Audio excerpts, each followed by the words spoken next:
নমস্কার, আজকে একটা healthy and tasty paratha recipe share করব।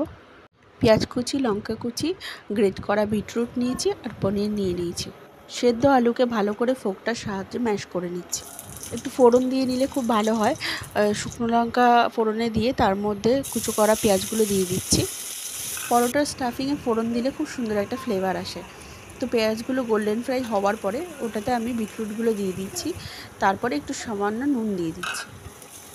যখনই একটু বিটরুটগুলো দেখে মনে হচ্ছে ভাজা ভাজা হয়ে গেছে, তখন আমি সেদ্ধ করা যে আলুটা রেখেছিলাম ম্যাশ করে সেটা অ্যাড করে দিচ্ছি। এরপরে এক এক করে গুঁড়ো মশলাগুলো অ্যাড করছি।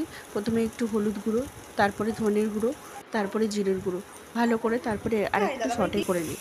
স্টাফিংটায় বাইন্ডিং এসে গেলে একটু টমেটো কেচাপ অ্যাড করছি। এবার আমি দিয়ে দিচ্ছি গ্রেট করা পনির বা ছানা, যেটা আপনার কাছে আছে। টমেটো কেচাপটা দিয়েছি, এতে হালকা টক ঝাল ব্যাপারটা আসবে, যেটা বাচ্চারা খেতে পারবে। নিমোর জন্য আলাদা করে তুলে রেখে তারপরে আমি কাঁচা লঙ্কাগুলো কুচি করে দিয়ে দিলাম। খুব সুন্দর একটা স্টাফিং রেডি হলো। এটা কিন্তু পরোটা বানিয়ে যেরকম খাওয়া যাচ্ছে, স্যান্ডউইচ বানিয়েও খাওয়া যায়। আটাটা আমি সিম্পলভাবে একদম মেখে রেখেছি। এবার সুন্দর রুটির মতো গোল গোল করে বেলে নিতে হবে। বেলা হয়ে গেলে একটু চাকুর সাহায্যে সুন্দরভাবে কেটে নিতে হবে। এবার স্টাফিংটা সুন্দরভাবে আমি একটু ভরে নিচ্ছি। কর্নারটা একটু স্পেস রেখে তারপরে সেটাকে আমি বাইন্ড করে নিয়ে সুন্দর করে ফোল্ড করে নিলাম।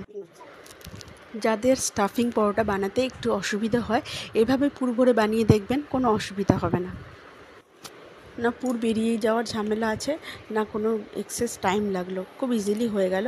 এবার তৈরি হয়ে যাওয়ার পরেই আমি এপিঠ ওপিঠ ভেজে নিয়ে একটুখানি ঘি বা তেল দিয়ে ভেজে নেব। কি সুন্দর ফুলে উঠছে। এভাবে আপনারাও বানিয়ে ফেলে নরম আর তুলতুলে স্টাফিং পরোটা।